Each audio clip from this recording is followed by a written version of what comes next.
It's the afternoon here in New Zealand and it's Christmas time and it's terribly hot outside. I wanted to wear my little Christmas plaid for this, but it is far too warm for that.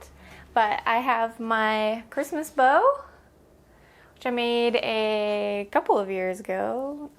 The years are starting to blend together now. I have no clue. Anyways, it lives in a Christmas box and I pull it out every year now. I thought we could bake cookies together today and talk about our year. So I'm wearing a mic for the first time, but somebody, we're not going to name names, Thomas, took my batteries out of my voice recorder. So we're going to see how the sound works with the mic connected to the camera, which I've never done before. So hopefully the sound is fine and you can't hear a bunch of things going on in the background. Got my ingredients here all laid out, which is definitely something I don't normally do.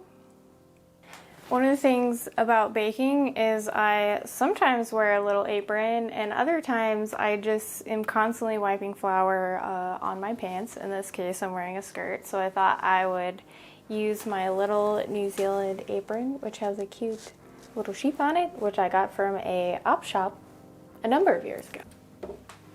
I watch a lot of other bakers on YouTube and I realize other people have these fun counters that you can point a camera at, and I do not have that, so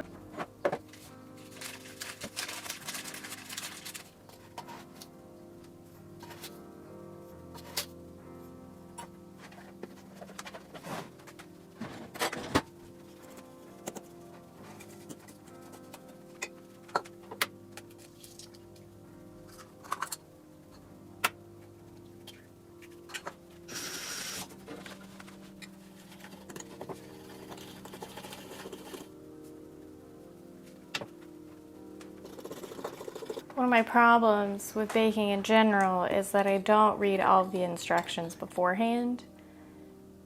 I like to think I do, but I don't. But luckily with this one I do every year, but I'm telling you they turn out different every year. So that's either just on me for not being specific about measurements, or I've been cursed. I'm not really sure.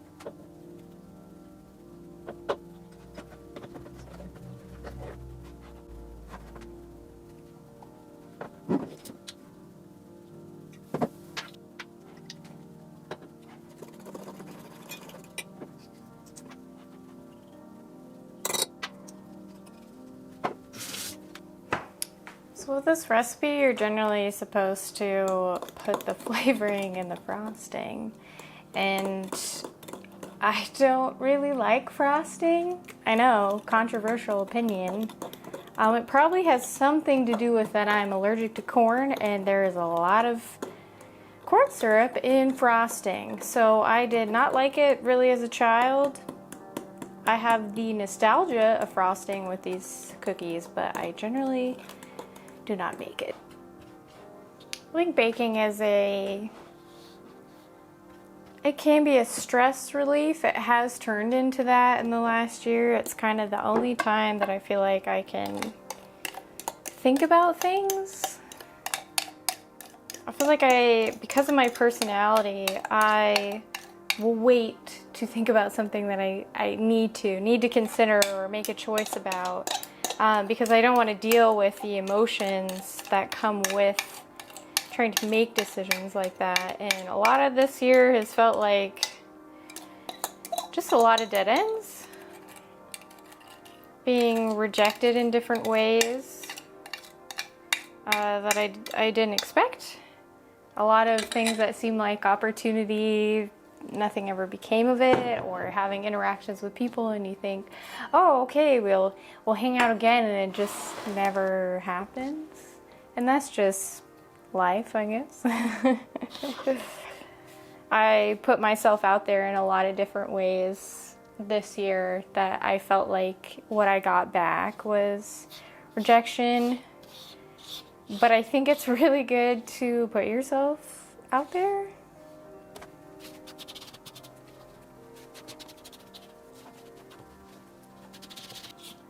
Rejection is hard to feel like it's not your personality or like you as a human being is the reason you're getting rejected for something, particularly in the arts, because our emotions and our perceptions of ourselves are so tied to our work.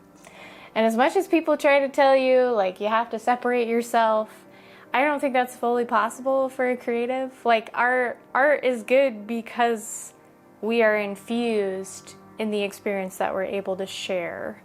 So it's hard to feel like when you're putting it out there and either you don't get responses about it, or you're trying to reach out to different groups to be a part of and you don't feel accepted by those groups. It feels like it's not good enough. Whatever you're doing is not good enough, and it is good enough. Whatever you're doing right now is good enough for right now. If there are things that you want to reach towards, then putting what you're doing today or this week is going to help towards that. But it never feels that way when you're in it. It feels like you're putting yourself out there, you're getting rejected for who you are, and it's just not, it's not a great feeling. But you are trying, and that's what I think is great. And I'm going to use one of my friends as an example here, who's probably one of the few people who watches these videos. My girl Shrexy Lexi. She put herself out there doing Twitch this year, and I absolutely loved it. I loved being able to hop on and hang out with her and see her creativity on her channel. And every time she does that, I think she gets better. She's just so fantastic at what she does. I know she'd be humble about it, but she's good. She's good. Go check her out. But her putting herself out there inspired me to do that as well. You just have to start. I think a lot of people forget that you got to press the go button and just go. You just got to go and do it. Some of us are still coming out of this pandemic feeling.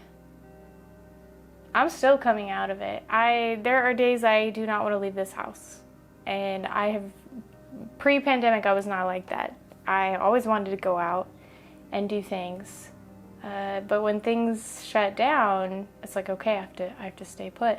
And I still have that fear sometimes being out, and the fear of being sick and something bad happening, even though I have a lot more resources moving back to New Zealand than I did in Canada when the border shut. I think it's a valid feeling in this last year to say, you're just now coming out of your pandemic cocoon. I am. How many years out are we? I'm not really sure. It's been 20 years? It's been 20 years. It feels like 20 years, even though it's been a couple years.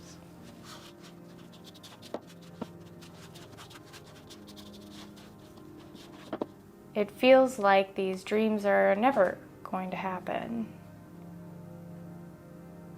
But we have to try and reach towards those new dreams. What I dreamed then is different than what I see now, and that's okay.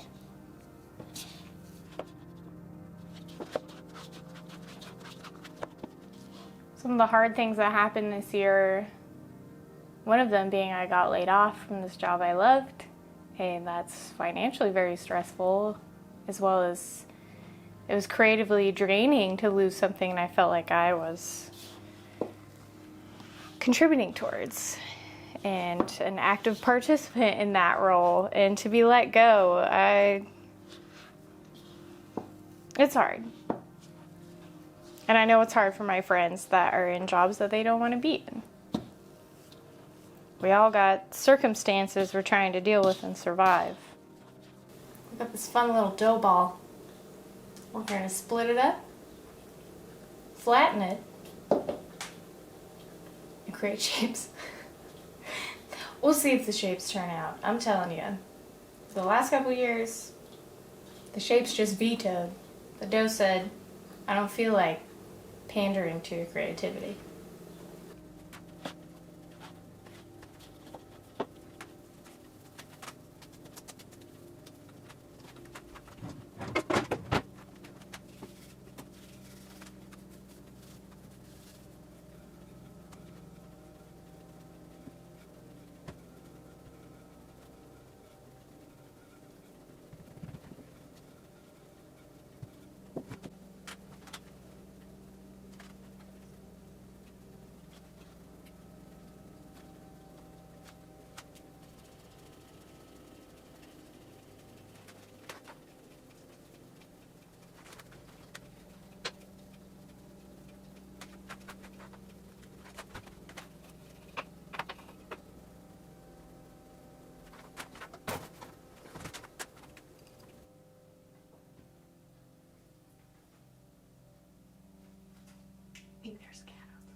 Okay, the cookies are done. You might notice that they are fluffier than they should be, and they're gonna be a little bit wrinkly.